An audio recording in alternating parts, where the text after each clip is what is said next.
예, 앞서 들으신 대로 서울의 집값을 잡기 위해서 이제 토지 공개념 얘기까지 나오기 시작을 했습니다.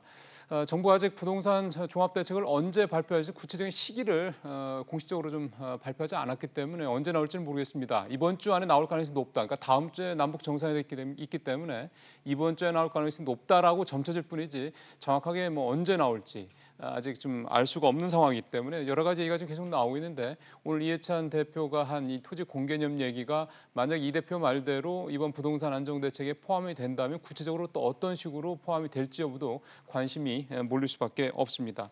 이런 가운데 그린벨트 해제 문제를 놓고 또 정부와 서울시 간의 이견도 있고요. 그래서 과연 공급 대책이 지난번에 정부에서 얘기했던 대로 그런 식으로 좀 두루두루 나올 수 있을 것에 대해서도 조금 의문점이 찍힌다. 이런 얘기도 물론 또 함께 있습니다. 오늘 전체적으로 오늘 부동산 얘기와 함께 이번에 나올 정부 종합대책에 어떤 내용들이 또 포함될지 미리 좀 짚어보는 그런 시간 또 가져보겠습니다. 한국부동산경제협회 한문도 회장 모셨습니다. 회장님 어서 오십시오. 네, 안녕하세요. 일단은 이 토지 공개념 얘기부터 좀 해야 될 것 같은데요. 예, 예. 토지 공개념 얘기가 이제 노태우 정부 때 이제 처음 나왔지 않습니까? 그때 이후로 참여정부 때 좀 나왔다가 사실은 보수 정부 시절에는 쑥 들어갔던 내용이라 아마 우리 시청자분 중에서도 그런 게 있었지라고 생각하시는 분들도 그렇게 많지 않을 것 같아서 간단하게 토지 공개념이 뭔지 좀 이해를 좀 시켜주시죠. 일단 뭐 자본주의 사회, 자유주의 사회 국가에서는 일단 개인의 사유권이 인정되는 그 기본적인 헌법상의 그렇죠. 권리가 있지 않습니까? 예. 그 토지 공개념이라면 공적인 개념이 들어가는데요. 그냥 간단하게 말씀드리면 그렇습니다. 개인의 소유권, 재산권을 인정을 하되 국가 안전 보장이라든지 공공 복리 이런 것들을 위해서는 정부에서 어떤 뭐 이용에 대한 부분, 그러니까 소유권은 인정하지만 이용할 때 예를 들어서 뭐 자기의 사유권을 주장해가지고 자기 혼자 높이 짓는다든지 이런 부분들이 뭐 옆에 있는 어떤 마이너스 효과를 가져올 경우는 공적인 개념을 도입해서 공공복리상 그것을 좀 제한해가지고 전체의 어떤 그 국민의 복지나 이런 부분에 증여할 수 있는 부분들을 법적으로 제한할 수 있는 개념을 둔 것이 이제 토지 공개념이라고 보시면 되는데 그 부분이 이제 토지에 가는 것이죠. 그래서 뭐 택지 소유 상한제가 예전에 있었고 그랬죠. 사실 1976년도에 이미 출발을 했었는데요. 말씀 주신 것처럼 이제 출원을 했는데 이제 위원회를 만들고 나서 연구를 많이 했습니다. 그리고 중간에 뭐 1980년대 이제 그 국토부의 주택국장이 한 얘기가 있죠. 토지 공개념이 대한민국에 지금 도입이 안 되면 앞으로 갈수록 중산층이 약화되고 양극화가 벌어질 것이다라고 지금 얘기를 딱 예견했네요. 네, 지금의 상태를 미리 얘기는 했죠. 그래서 이 부분은 사실 우리가 지금 사실 실행하고 있습니다. 뭐냐면은 용적률 지금 제한하고 있지 않습니까? 일종 주거 지역에 만약에 그런 것들 제한을 안 하면 주거 환경이 좀 열악해지지 않습니까? 그렇죠. 그런 부분들이 적용이 되고 있음에도 이 부분이 지금 나오는 것은 앞으로 이제 이런 부분을 좀 더 강하겠다는 정부의 어떤 의지가 좀 보이는 것 같습니다. 예. 이게 만약에 이번 주중에 나올 것으로 예상이 되고 있는 정부 대책에 포함이 된다 그러면 구체적으로 혹시 뭐 그냥 이거는 뭐 예상입니다만 회장님께서 보시기에는 이런 내용이 혹시 들어갈 수 있지 않을까 나는 그냥 예상이 된다라고 생각되시는 게 있습니까? 예전에 그저 택지 소유 상한제 말고 이제 토지 초과 이득세를 했다가 그때만 한 몇 년 해가지고 한 1조, 한 2조 정도 큰 예산을 걷었죠. 세수를 걷었는데 그 뒤에 이제 그분들이 위헌소송을 걸어가지고 위헌 그 판결이 났습니다. 나가지고 이제 폐지가 됐죠. 그래서 그런 부분을 다시 이제 시대가 좀 다르다 보니까 이런 부분을 지금 사실 양극화 현상이 심하지 않습니까? 5% 분들이 토지의 50%를 보유하고 있다는 건 조금 양극화가 좀 심화돼 있고 앞으로 갈수록 이제 소득 재분배 효과를 막는 저요소가 되니까 정부에서 제가 볼 때는 그런 부분으로 좀 초점을 돌리기 위해서 선제적으로 이런 표현들을 던지고 나서 예전에는 위헌을 받았지만 이번에는 위헌을 받지 않는다라면 사실 토지 초과 이득세가 다시 등장을 한다라면 전체적인 부동산 시장에는 분명히 안정 효과가 좀 나타날 것 같아요. 그래서 하나는 그걸 볼 수가 있고 또 한 가지는 이제 용적률의 변화를 좀 줄 수가 있겠죠. 뭐 임대주택 부지나 이런 부분들에 대해서 기존은 뭐 주거 환경이라는 개념에서는 보통 300% 이하로 용적률을 주는데 그 부분에 대해서 공공 임대주택의 어떤 수요는 많음에 불구하고 공급이 부족하니까 그런 부분을 확대해가지고 뭐 600%, 700% 올린다고 해서 공공복리를 져야지는 않거든요. 그래서 그런 부분에 대한 복선을 깔고 여러 가지 활용할 때가 많아요. 그래서 제가 볼 때는 이것을 자기들도 정부에서 지금 명확한 안은 세워지지 않았지만 제가 드린 말씀의 형태를 가고 싶어하는 것 같아요. 가고 싶지만 던져놓고 이제 좀 시간을 갖겠죠. 뭐 말씀하신 대로 토지 초과 이득세 같은 경우도 위헌 판결이 났던 게 전체적으로 다 위헌 판결이 아니라 일부 조항이었잖아요. 맞습니다. 그러니까 그런 부분들을 조금 뭐 요즘 젊은 친구들 말로 튜닝을 좀 하면 조금 손을 예, 좀 맞네요. 보면 사실은 얼마든지 이제 헌재에서 다시 위헌 판결이 나지 않을 수도 있는 거니까 뭐 그런 부분들까지 지금 말씀하신 대로 좀 만약에 진짜 이 대표 말대로 포함이 된다면 충분히 가능성은 있겠네요. 다음 얘기를 요 얘기는 조금 더 이제 토지공개념 얘기는 이제 이번에 나왔기 때문에 저희가 이거는 내일 조금 더 자세히 좀 다뤄보도록 하고요. 오늘 회장님한테는 요 얘기를 좀 했으면 좋겠습니다. 정부가 지금 이번에 부동산 대책에서 가장 메인 그 대책으로 생각하고 있던 게 공급 문제인데요. 워낙에 서울에 지금 공급 물량이 없다 뭐 이런 식의 여론 때문에 그런 것 같은데 그 대표적인 이제 그린벨트를 좀 풀어서 하겠다라고 얘기를 했는데 서울시 그러니까 즉 박원순 시장은 안 하겠다고 그러고 또 이재명 경기도지사도 우리 그린벨트 풀지 않겠다 이렇게 얘기를 하네요. 네, 맞습니다. 예. 이렇게 되면은 좀 뭐랄까요? 정부가 생각하던 구상에 좀 차질이 빚어지는 거 아닙니까? 지금 엇박자가 나고 있죠. 그렇죠. 실제로 엇박자가 나고 있고 그 내부적인 뭐 정치하시는 분들의 속사정은 모르겠지만 좀 조율을 거치고 좀 신중하게 해가지고 발표했다면 더 좋았을 텐데 그런 거 지금 뭐 없이. 엇박자가 이제 난 것에 좀 우려가 좀 되고요. 그 박원순 시장이나 이재명 시장의 입장이 명확합니다. 왜냐하면 이 그린벨트를 푸는 것은 사실 한번 개발하면 이 토지는 다시 비가역성이 있어서 다시 공원을 짓거나 녹지를 만들기가 쉽지 않습니다. 되돌릴 수 그래서 없죠. 네. 이런 부분에서 서울시의 지금 녹지 비율이 25%거든요. 다른 대도시에 비해서 조금은 많다고 할 수는 없습니다. 그래서 네. 인구 밀도도 뭐 세계 뭐 탑을 갈 정도로 그렇죠. 복잡하기 때문에 사실 녹지를 훼손하거나 그린벨트를 훼손하는 건 서울시 제가 시장이라도 누가 시장이라도 그건 좀 아닌 것 같습니다. 그래서 네, 그 네. 부분에서 정부는 던졌지만 시장으로서 이제 서울시민을 생각하는 입장에서 던졌는데 그 부분이 좀 뭐 계속 회의를 해서 조율을 좀 거쳐야겠죠. 그러니까요. 그래서 저는 그런 생각도 들더라고요. 지금 서울의 집값 문제를 상황을만 놓고 보면은 정말 한시가 다급하고 예. 관련된 유관기관들, 그러니까 좀 뭐 정부는 물론이고 서울시, 뭐 경기도 관련 이런 지자체하고도의 이 어떻게 보면 이제 팀워크가 상당히 중요하다고 보는데 정책을 추진하는 데서 그린벨트 가지고 벌써 이런 식으로 삐걱거린다고 그러면 과연 정부가 이번에 내놓을 대책이 어떤 그런 원활한 공조에서 나온 게 아닐 수도 있다면 과연 서울의 집값을 사는데 효과가 있겠느냐 이런 걱정도 할 만할 것 같습니다. 예, 일단 그 부분 볼 때는 뭐 걱정스럽죠. 지금 엇박자도 나고 있고 예. 다만 집값 폭등 요새 벌어진 그 시장 현상에 대해서 정부도 고민에 빠져 있지만 이 부분에 대해서 어떤 대안들이 지금 많이 나오고 있습니다. 뭐 국민들한테 나오고 제가 볼 때는 지금 그린벨트를 푸는 거를 좀 팩트로 요소로만 두고 일단 던졌기 때문에 정부 입장에서 한 번 던진 걸 걷어들이기 힘들지 않습니까? 그렇죠. 던져두고 지금 영구 임대주택 내진 그 공공 청년 사회 임대주택이 서울시에 3만 3천 호가 존재합니다. 한 예. 20년 다 지났어요. 그렇기 때문에 그것도 재건축 시기가 좀 왔거든요. 근데 그것이 지금 용적률 한 180% 정도밖에 안 됩니다. 그러니까 낮은 거죠, 굉장히. 이제 뭐 5층 정도에 다 돼 있죠. 뭐 높아봤자 6층인데 또 녹지가 많은 공간이니까 180%밖에 안 되기 때문에 아마 이번에 토지공개념과 연결을 해가지고 뭐 어떤 도시계획론이나 이런 입장에서는 용적률 300% 이상 오는 것은 주거 환경이 좀 열악하다고 하지만 우리가 싱가포르나 도시 밀도가 높은 곳을 감안한다면 홍콩도 그렇고요. 예. 600% 700% 줘도 글쎄요. 되거든요. 그렇다고 가정하면 지금 서울시가 갖고 있는 3만 5천 호하고 LH가 또 서울시에 한 1만 5천 호 갖고 있습니다. 그 부분들을 이제 결합한다라면 5만 세대 정도 5만 되잖아요. 세대네요. 네. 물론 이제 작게 잡아서 그냥 3만 5천만 잡아볼게요. 3만 5천에 600%를 잡으면은 2배 이상의 물량이 더 나옵니다. 그러면 3만, 6만, 7만 호가 나오지 않습니까? 그렇죠. 그래서 이런 부분에 어떤 대안이 지금 스며시 나오고 있거든요. 그럼 아까 공개념과 도입을 한다라면 도시 계획상은 부적절하지만 현재 공공복리를 위해서는 임대주택, 공공임대주택 분야에 대해서는 용적률을 600% 그러니까요. 하겠다 하면 일단 벌써 한 6만 호 물량이 좀 해소가 되지 않습니까? 예, 예. 그런 부분이라든지 또 용산공원 부지에 대한 이런 부분들 나오고 있고 저 미국 사관학교나 여러 빠져나간 가지가 거기 많이 말씀하시는 나오죠. 거죠? 네네. 예, 그래서 지금 그거 여쭤봐서 그런데 그거 말씀 아예 하셔서 그런데 아예 그 말씀 하셨기 때문에 아예 질문을 네네. 좀 저도 좀 그걸 여쭤보려고 그랬던 건데 예, 예. 그 용산 미군 기지가 대략 사이즈가 얼마나 됩니까? 지금 원래 한 280만에서 드래곤 힐 부지하고 여러 가지 부지가 지금 다 완전히 해결이 됐기 때문에 총 하면 한 340만으로 보시면 됩니다. 340만 제곱미터로. 제곱미터. 그러면 예. 대략 100만 평 정도 옛날 네, 기준으로 맞습니다. 따지면 예, 그 정도 되는 거잖아요. 네. 이게 좀 무식한 질문이 될 수 있겠습니다만은 100만 평에다가 예를 들어서 네. 옛날 신도시 그 개념으로 생각을 해서 집을 짓는다고 그러면 몇만 호나 집을 질 수 있을까요? 100만 평이면 평수로 뭐 한 20평짜리로 지금 그러니까 작게 해야 되겠죠. 다 지을 공공인데. 때 말입니까? 예, 공원을 아예 안 하고 집만 다 지으면요. 그렇죠. 한 20평짜리로 한다면 20만 호 곱하기 한 50만 호 정도까지 나올 수 있습니다. 50만 좀 호가 빡빡하게 들어가면 치면. 네. 너무 빡빡하겠네요. 아, 그러니까 그 그게 정도까지는 거기서 아니고. 뭐 30만 호까지 나올 수도 있고 아, 지금 뭐 그게 언론상에서 굉장히 5만 크네요. 그러니까 제가 20평을 얘기했고 그래. 언론상에서 뭐 5만 호를 얘기하시는 분들이 계신데 그거는 이제 계산에 따라 다릅니다. 예를 들어서 지금 이 340만인데 그 중에 이제 뭐 150만 정도만 저희가 가정을 하면은 150만을 갖다 용적률을 만약 1000% 주면 제가 계산을 한번 해봤는데요.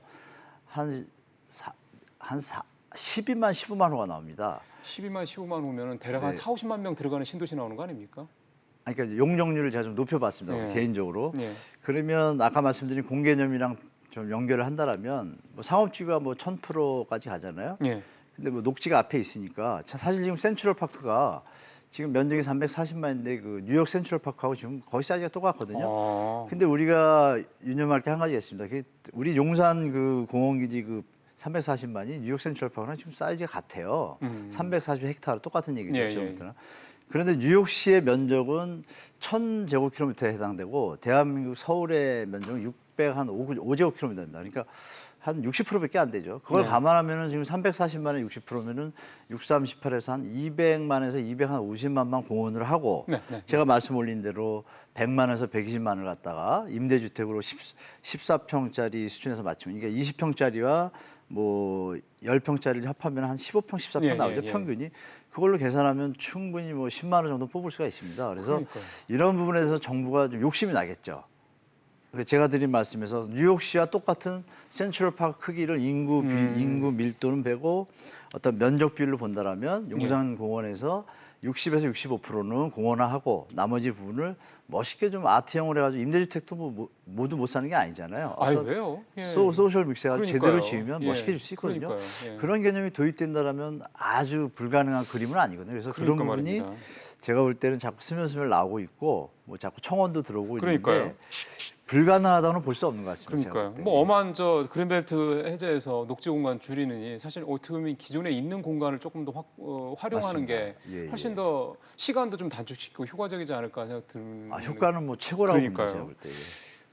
지금 공급 얘기도 좀 사실은 이제 우리 마침 또 회장님이 아예 그 말씀을 하셔서 네, 네. 그런 식으로 공공임대주택을 도심에 이렇게 여러 가지로 접근성도 좋고 예, 맞습니다. 교통도 편리한 곳에 짓는 게 또 시간도 녹지를 뭐 새로 좀 해제하고 뭐 이렇게 이런저런 과정 거쳐서 하는 것보다 훨씬 더 빠를 수 예, 있으니까요. 그런 말씀도 해주셨고 또 일부 뭐 그 교수 같은 경우는 세종대 병창훈 교수 같은 경우는 그 철도청 유휴지 같은 거 네, 좋죠. 그리고 기존의 역세권에 있는 그런 공공부지 같은 경우를 좀 아까 용적률 말씀을 하셨으니까 그거를 지금보다 훨씬 더 높여서 네, 맞습니다. 이렇게 좀 높게 이렇게 져서 활용하는 방법 그것도 뭐 교통이 좋은 편리한 말씀입니다. 거니까 예, 아주 그러니까 이런 여러 가지 나오는데 아직까지 뭐 그런 게 포함된 건 아닙니다만은 예, 예, 예. 그런 것들이 포함되면 좀 더 효과적이지 않겠냐 그런 얘기를 해볼 수 있고요. 그다음에 또 하나 대책으로 그런 게 결국 세제 얘기가 포함이 될 거로 보기 때문에 결국 세제 얘기라면 이제 지금 상황에서는 종부세를 강화한다는 내용으로 봐야 되는 거 아닙니까? 네, 맞습니다. 예. 그 회장님께서 보시기에는 지난번에 정부가 내년도 세제 개편안에 포함시킨 종부세 개정안 네. 이 내용과 비교해서 이제 어떤 변화가 있을 것으로 예상을 하세요? 수정을 가할 것 같습니다. 일단 이해찬 총리가 일단 화두를 던졌고 그렇죠. 분위기를 잘 조성하고 있고 또 뭐 1, 2년 있으면 또 선거가 또 있지 않습니까? 그렇죠. 이런 여러 가지 복합적인 요소들을 감안할 때 종부세가 상승하는 것이 정치적인 면에서 불리한 것이 하나도 없거든요. 그래서 이런 부분을 전체적으로 감안하면 가는 방향은 지금 정해졌습니다. 종부세 인상은 정해졌고 네. 어떤 뭐 정도의 차이겠죠. 근데 정도의 차이가 저번에 한번 던졌지 않습니까? 던졌는데 정부 안에 대해서 시장이 전혀 반응을 안 했거든요. 맞습니다. 그렇다면 그 다음 뭐 수순은 뭐 누가 봐도 명확한 거죠. 왜냐하면 종부세의 어떤 증가를 시킨 건 내용 자체가 세수의 증대 액수가 너무 적고 예. 종부세의 어떤 목적이 종부세를 걷어서 토지의 양극화, 부의 양극화, 주택, 부동산에 대한 양극화를 재분배 효과를 누리기 위한 것인데 예. 그 이번에 정부가 던졌던 안에 대해서는 누가 봐도 너무 미미하거든요. 오히려 그래서 그게 집값 급등에 도화선이 됐다고 네, 얘기하는 분도 맞습니다. 많아요. 예. 네, 맞습니다. 예. 정확한 말씀이고 저부터도 많이 갖고 있고 너무 세금이 많다라면 내가 집을 좀 줄여야겠다 이렇게 생각하고 있다가 그러면 내가 충분히 감내할 수 있네 이러고 이제 내놓으렸던 것도 사실 걷어들이는 정부의 악수였죠. 제가 볼 때 거기서 한 가지 덧붙이고 싶은 게 조금 방송에서는 적절한지 모르지만 그거를 던질 때 지금 청와대 최고위층에 15분이죠. 15분 중에 8분이 다주택자고 네. 또 거기 청와대 근무하는 고위층 말고 나머지 한 70여 분 되잖아요. 그분들의 40% 가까이가 다주택자예요. 저는 그런 생각도 혼자 했어요. 이 양반들이 정치를 하시면서 국민을 보는 게 아니라 자기들 뭐 이렇게 속사 정도 생각하지 않고서야 예. 어떻게 이렇게 좀 약한 걸 던졌을까라고 저 혼자 한번 생각해봤습니다. 예. 그 뭐 지금 종부세 관련된 말씀을 이제 회장님도 얘기를 하셔서 네. 그런데 아시겠지만은 저희도 여러 차례 말씀을 드린 건데 지금 국회 한 10여 가지에 되는 이 종부세 관련된 법안이 계류가 되고 있습니다. 그 중에서 몇 가지를 저희가 좀 정부안과 비교해 좀 설명을 드리려고 좀 저희가 자료를 준비했거든요. 제가 자리를 조금 이동을 하겠습니다. 자, 종합부동산세법 개정안 비교를 했는데요. 자, 자료를 좀 띄워봐 주시죠. 이거는 정부안입니다. 뭐 잘 아시는 것처럼 지난 7월에 기획재정부가 발표한 내년도 세법 개정안에 포함된 내용인데요. 과표 그대로고요. 전체적으로 0.5%포인트 정도 종부세율을 올린다는 내용이 뭐 대표적인 예입니다. 근데 앞서 우리 한 회장께서도 말씀하신 대로 이렇게 되다 보니까 종부세 관련돼서 한 91% 정도가 세금 내는데 별로 변화가 없고요. 또 실제로 23억 원 정도 이상이나 돼야 뭐 조금 세금에 변화가 있을 것이다라고 기재부 관계자가 얘기할 정도였으니까 이게 말씀드린 대로 별 실효성이 없다는 얘기가 그래서 나오는 거고요. 이제 지금 계류 중인 안 중에서 대표적인 한 두 가지만 좀 말씀을 좀 드리려고 합니다. 하나는 더불어민주당 이번에 최고위원이 된 박주민 의원의 안이고요. 그다음에 자유한국당의 김연아 의원 두 가지 안인데요. 과표 구간은 같습니다. 6억에서 94까지 5개로 같고 다만 세율이 조금 차이가 납니다. 박주민 안 같은 경우는 12억부터 1%로 세율을 하면서 전체적으로 3%까지 최고세 구간은 과표 구간은 3%의 세율을 적용한다는 내용. 이게 이제 참여정부 때 최고 세율이 3%였죠. 김연아는 이거보다는 훨씬 상대적으로 조금 약하죠. 최고 세율이 2%고 그다음에 과표 구간도 60억부터 이렇게 포함시키는 걸로 좀 돼 있고요. 세율도 12억이 0.75% 1%로 좀 차이가 있습니다. 이런 상황에서 오늘 심상정 정의당 의원과 시민단체들이 공동으로 발의한 내용이 있어서 좀 오늘 소개를 또 좀 해드릴 텐데요. 과표가 9억 원짜리가 중간에 하나가 더 껴 있습니다. 그래서 6억, 9억, 10억 해서 과표가 한 구간이 늘어서 6구간으로 돼 있고 전체 이게 2%가 아니라 3%입니다. 역시 최고 세율은 3%까지 종부세율을 높이는 방안으로 포함이 되어 있습니다. 오늘 이 종부세 개정안 공동 발의를 한 시민단체 중에 하나 참여연대인데요. 참여연대 김용원 간사를 저희가 전화로 연결해서 몇 가지만 좀 간단하게 묻고 계속해서 한 회장님과 얘기를 좀 나눠보겠습니다. 자, 김용원 간사님 안녕하십니까? 네, 안녕하세요. 예, 일단은 제가 뭐 간단하게 설명을 드렸지만 아주 간략하게 종부세 개정안 이번에 발의하신 거 주요 내용을 좀 요약을 해주시죠. 이번 심상정 의원실과 저희가 같이 발의한 종부세안이 가장 특징적인 부분은 참여정부 당시의 세율로 돌아가자는 겁니다. 아, 기본적으로는. 예. 그리고 좀 다른 부분을 좀 말씀드려보면 공정시장 가입 비율이라고 이제 과표를 조정하는 부분이 있는데 네. 기존에는 그 공정시장 가입 비율이 80%였다면 저희가 이번에 발의한 안은 100%로 가자는 거고요. 예. 그리고 두 번째는 그 세부담 상한제라고 전년 대비해서 늘어난 세액을 150%까지만 세금을 부담하게 되어 있는데 그 150%의 기준을 200%로 상한하는 안까지 포함되어 있습니다. 쉽게 생각하면 작년에 냈던 세금보다 이제 두 배를 올해 두 배 내도 되도록 이제 더 높인다라는 거죠 상한액을. 예, 맞습니다. 예. 네. 그러면은 일단, 지금 말씀해 예. 주셨는데 이게 기존 정부안과 비교하면 일단 기본적으로는 훨씬 더 강화된 내용이라고 볼 수 있겠군요. 예, 맞습니다. 일단 주택 부분의 세율은 많이 높아졌다고 볼 수 있고요. 토지에 관련해서도 별도 합산 토지에 대해서는 정부안보다는 높은 세율이 책정되어 있습니다. 그리고 공정시장 가입 비율이나 세부담 사항 같은 경우는 정부안보다 조금 높게 되어 있는 부분이고요. 그렇죠. 공정시장 가입 비율도 좀 폐지해서 즉 100%까지 올리겠다는 내용이 포함된 거니까.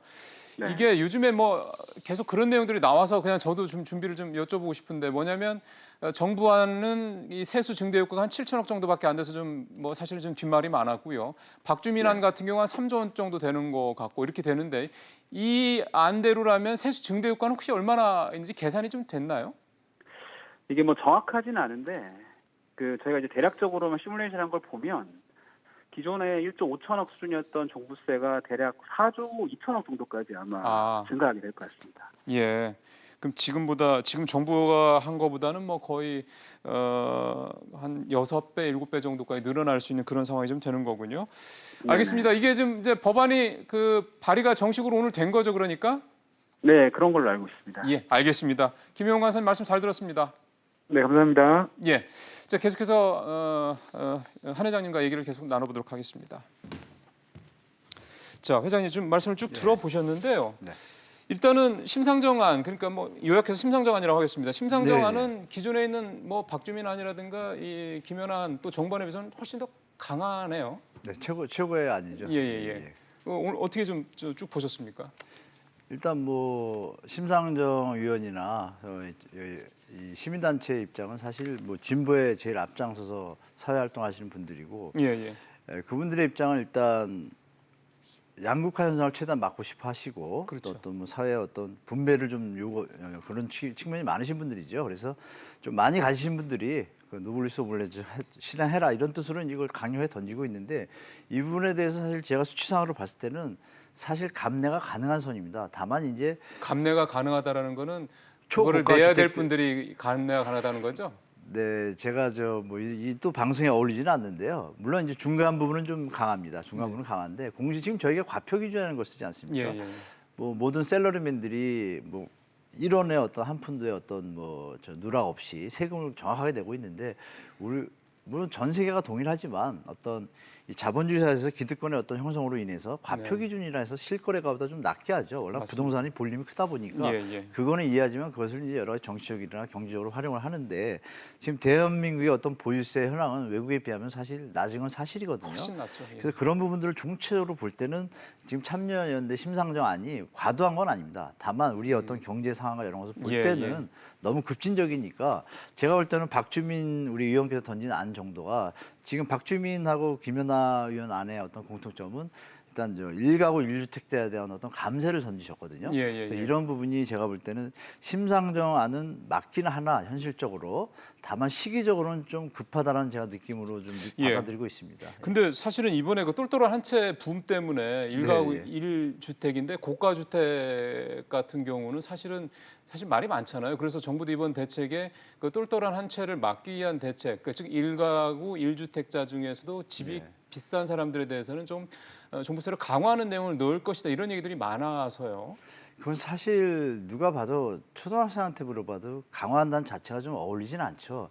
자기 집 한 채 갖고 사는 것은 자본주의 사회, 민주주의 사회에서는 당연한 것이고 그것이 무슨 세금을 더 내야 할 어떤 그런 상황은 전혀 아니거든요. 다만 이제 급등을 하다 보고 어느 지역에 일부 편중돼서 네. 부동산의 시장을 좀 교란하는 역할을 자꾸 나타나다 보니까 정부가 던지긴 했는데 이게 조금 조정을 거치다 보면 제가 볼 때는 핀셋총으로 지금 뭐 전국을 다 뭐 규제지역으로 투기적으로 묶은 건 아니지 않습니까? 그렇죠. 그런 것처럼 뭐 강남 일부라든지 어느 지역별로 해가지고 핀셋을 던진다는 힌트를 먼저 주고 그게 누가 봐도 똑같은 한 집이라도 물론 뭐 6억 9억은 뒀지만요. 지방의 어떤 가격과 서울의 가격은 틀리지만 서울도 또 강북 강남이 또 틀리지 않습니까? 그래서 그런 부분에 대해서 정부에서 명확하게 선을 그어주면서 핀셋 규제 좋아하는 정부 아니냐.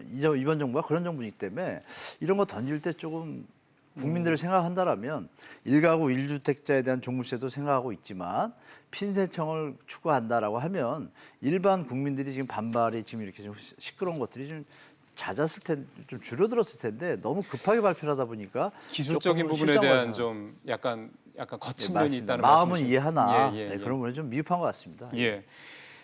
근데 사실은 여당 내에서도 그런 우려들이 있는 모양입니다. 뭐 한 기사를 보니까 한 온라인 언론사의 기사를 보니까 여당에서도 이거 종부세안 통과되기 예를 들어 아마 박주민 의원의 안을 얘기하는 것 같은데 통과되기 네. 어려울 것 같다 이런 식으로 얘기하는 거 보면은 종부세 강화는 어쨌든 법이 통과되는 거 아니겠습니까? 쉽지 그렇죠. 않을 것 같다는 얘기를 하네요. 국회 의결을 거쳐야 되는데 국회의원들 분 중에 1가구 1주택자가 몇 사람인지 한번 조사를 해가지고 네. 데이터가 공표가 된다라면 네. 통과될 수도 있지 않을까요? 역으로 말씀드리잖아요. 예, 그게 이게 뭐냐면은 국회의원이라면 국민을 대표하고 국민을 위해서 예. 정치하신다라면 통과시키는 게 맞는 것이고 네. 다만 본인들의 어떤 보이지 않는 부분을 생각한다면 통과가 안 되겠죠. 이 부분들은 뭐 시청자분들도 아시고 온 국민이 다 아는 사실인데 과연 이번 국회가 어떻게 갈지는 시청자분들이나 저나 한번 지켜봐야 될 것 같습니다. 제가 볼 때. 근데 지금 말씀하신 그 부분에 대해서는 그게 상식인데 별로 우리 그런 것들이 그런 상식적인 네. 것들이 별로 이렇게 늘 그렇지 않아서요. 맞습니다. 마지막 네. 질문 드리겠습니다. 이건 예, 사실은 되게 원론적인 질문이긴 합니다만 지금 서울의 집값 상황을 놓고 우려하는 목소리 중에 일각은 약간 심리적인 측면에서 사회 심리적인 측면에서의 어떤 이게 비단 내가 집을 서울에 갖고 있느냐 없느냐 문제를 떠나서 집이 있든 없든 간에 뭔가 편안하지 않다라는 거죠. 마음이 맞습니다. 불안하다는 것 같습니다. 이게 대한민국 경제에 미칠 악영향도 분명히 있을 테지라는 생각도 하시는 것 같고. 그러니까 왜 이렇게 우리가 이게 집이라는 어떤 그 소유물에 대해서 이렇게까지 우리가 집착을 하게 되는지 이런 부분들에 대한 약간 좀 원론적인 부분에서의 좀 걱정들이 많으신 것 같습니다. 지금 이렇게 보시면 될 것 같습니다. 뭐 좀 역설적이긴 하지만 그 저보다 조금 더 연배가 높으신 분들한테 여쭤보면 예. 전두환 대통령 때가 제일 살기는 편했다고 합니다. 그건 그래요? 뭐냐면은 물가도 안정됐고 예. 주택 가격도 안정됐거든요. 그러니까 좋게 얘기하면 정부의 강력한 리더십. 좋게 얘기할 때 그렇습니다. 물론 또 잘못된 부분도 있지만 근데 그것을 반추해가지고 다시 여기에 적용해 본다라면 정부의 어떤 정책 방향이 잘못됐던 건 분명하고 특히 이명박 박근혜 때 전세자금 대출이라는 전 세계에서 전혀 볼 수 없는 것에 예. 어떤 불을 그렇죠. 지폈죠. 그것이 예. 지금의 결과를 낳았는데요. 근데 아이러니한 것은 지금 집값이 올라가지고 주위 분들이 지금 이런 말씀을 다 하십니다. 이게 너무 올라서 불안하다고 자기 집이 그러니까요. 올랐는데도 지금 불안하시답니다. 그게 이게 문제인 뭐냐면 것 같아요. 예. 국가 경제에 분명히 도움이 안 된다는 걸 모든 국민이 알고 있죠. 그래서 예. 여기서 이제 말씀드리고 싶은 게 마지막으로 그 네이버라는 그 포털 있지 않습니까? 예, 예.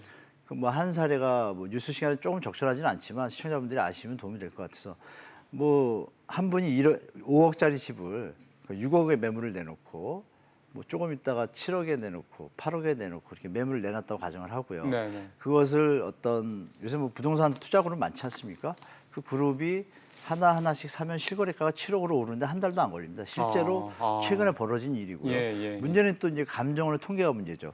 단지의 가중치와 세대수의 어떤 거래량을 같이 통합해서 통계를 내야 되는데 그냥 그 하나 표시된 거래된 아이콘을 거. 가지고 예. 전체 세대가 오른 것으로 곱하기를 들어가니까 전체 서울시 가격이 많이 오른 것 같죠. 이런 통계 오류인데 역으로 말씀드리면 네이버 포털과 감정원 전 세계에서 또 일주일마다 부동산 가격 상승을 발표하는 나라가 대한민국 하나밖에 없습니다. 그것도 두 군데서 하잖아요. 네, 감정원이랑. 그 두 가지가 지금 대한민국 부동산 시장을 교란시키고 있다라고 저는 개인적으로 보고 있고 정부에서 한 3달이나 6달 동안만 네이버 예. 포털에 부동산을 좀 하지 말아달라고 했을 때 예. 그 결과는 어떻게 될까요? 아마 대한민국 국민들 다 심리적인 안정을 예. 취할 거라고 봐요. 그래서 저는 예. 이런 집의 문제가 정책으로만은 벗어날 수 없는 그러니까요. 어떤 사회적인 팩터들이 자리 잡고 있어서 네. 그 부분들에 대한 정부의 강력한 의지가 좀 필요할 때라고 보입니다. 예. 하나만 가지고 되겠습니까? 이게 근본적인 문제를 해결하기 위해서는 여러 가지가 다 한꺼번에 종합적으로 이루어질 것 같습니다. 말씀 잘 듣습니다, 전. 예.